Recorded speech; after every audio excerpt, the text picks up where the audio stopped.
बहुत ही इम्पोर्टेंट और बहुत ही सेंसिटिव मुद्दा जो है वह है राष्ट्र की सुरक्षा। हम लोग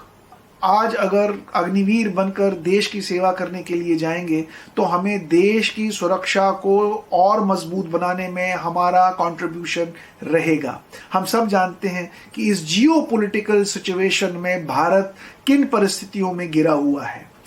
जिस प्रकार के नेबरिंग कंट्रीज हमारे देश के आसपास हैं, उनमें बहुत सारे देशों ने अपनी कैपेबिलिटीज, डिफेंस कैपेबिलिटीज के ऊपर इन्वेस्टमेंट करना शुरू किया है। इसलिए आने वाले दिनों में ये बहुत जरूरी है देखना कि जिस प्रकार की तकनीक से युद्ध लड़े जाएंगे उसमें cyber security, cyber defence system बहुत ज्यादा उपयोग में लाए जाएंगे। फील्ड के अंदर जब बैटलफील्ड से वहां हमारी सेनाएं लड़ रही होंगी, किस प्रकार का डिफेंस कम्युनिकेशन सिस्टम, किस तकनीक का डिफेंस कम्युनिकेशन सिस्टम हमारी डिफेंस यूज कर रही होगी, ये डिटरमाइन करेगा कि कितना सक्सेस हमारे डिफेंस फोर्सेस को मिलेगा या कितना अपर हैंड हमारे डिफेंस फोर्सेस को मिलेगा। ये देखने की आवश्यकता है कि किस प्रकार की तकनीक, augmented reality, virtual reality, mixed reality, artificial intelligence, machine learning, big data, ये डिटरमाइन करेंगे कि किस लेवल पर, किस इनोवेशन लेवल पर, किस क्रिएटिव लेवल पर एक डिफेंस सिस्टम एक देश ने खड़ा किया है। जितने स्तर पर एक देश की डिफेंस सिस्टम खड़ी होगी, जितने हायर टेक्नोलॉजीज के ऊपर देश का डिफेंस सिस्टम खड़ा होगा, उतना ही देश का डिफेंस सिस्टम मजबूत होगा, उतना ही दुश्मन देश हमारी देश की ओर नजर उठाने की कोशिश नहीं करेंगे। हम अगर पड़ोसी देश चाइना की उदाहरण ले लें, अगर चाइना की कैपेबिलिटीज के साथ भारत की कैपेबिलिटीज को कंपेयर करें तो हम देखेंगे जहां भारत प्रतिवर्ष $70 बिलियन का बजट अपने रक्षा पे खर्चता है, वहीं चीन $250 बिलियन से भी ज्यादा बजट अपने डिफेंस के ऊपर खर्चता है, जो कि भारत के डिफेंस बजट से 4 गुना ज्यादा है। इसके अलावा प्रति वर्ष वो लगभग 8 से 9% ईयर ऑन ईयर ग्रोथ अपने रक्षा बजट में करता है।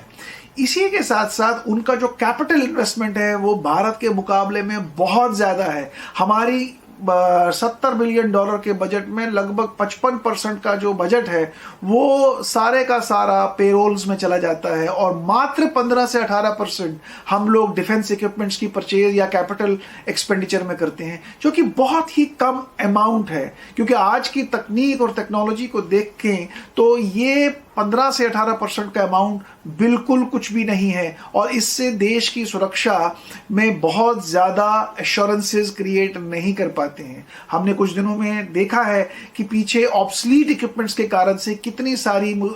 परेशानियां भारतीय डिफेंस सर्विसेज को उठानी पड़ी हैं। अगर हम आज चाइना से अपने आप को कंपेयर करें, उनके एयरक्राफ्ट्स को कंपेयर करें, उनके फाइटर एयरक्राफ्ट्स को कंपेयर करें, उनके हेलीकॉप्टर्स, फाइटर हेलीकॉप्टर्स को कंपेयर करें, या उनके टैंक्स,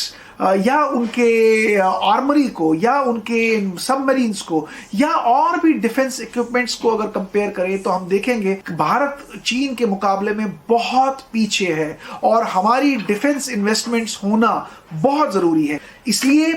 ये जो कदम सरकार ने उठाया है, इस कदम से बहुत सारी उपयोगिताएं हमारे देश को मिलेंगी। एक यूथफुल डिफेंस सिस्टम हमारे पास होगा, युवा इस डिफेंस सिस्टम को मैनेज करेंगे, नई तकनीक, नई टेक्नोलॉजी उनको सिखाई जाएगी और देश के पास बहुत सारा बजट जो आज केवल पेरोल में जाता है, वो बजट के बहुत सारा भाग देश के पास अवेलेबल होगा, जिसका फायदा सीधा देश की तकनीक को लेने में, तकनीक को निर्माण करने में डिफेंस फोर्सेस लगाएंगे और देश की सुरक्षा को और कारगर बनाएंगे। सारे युवाओं को यह सोचना चाहिए कि देश की सुरक्षा सर्वोपरि है, देश की सुरक्षा से कोई कॉम्प्रोमाइज नहीं किया जा सकता। और अगर आज भारत सरकार ने कोई ऐसी योजना लाई है जिससे देश की सुरक्षा और युवाओं की स्किलिंग और युवाओं का कंट्रीब्यूशन देश की सुरक्षा के लिए लाया जा सकता है, तो उसे पुनः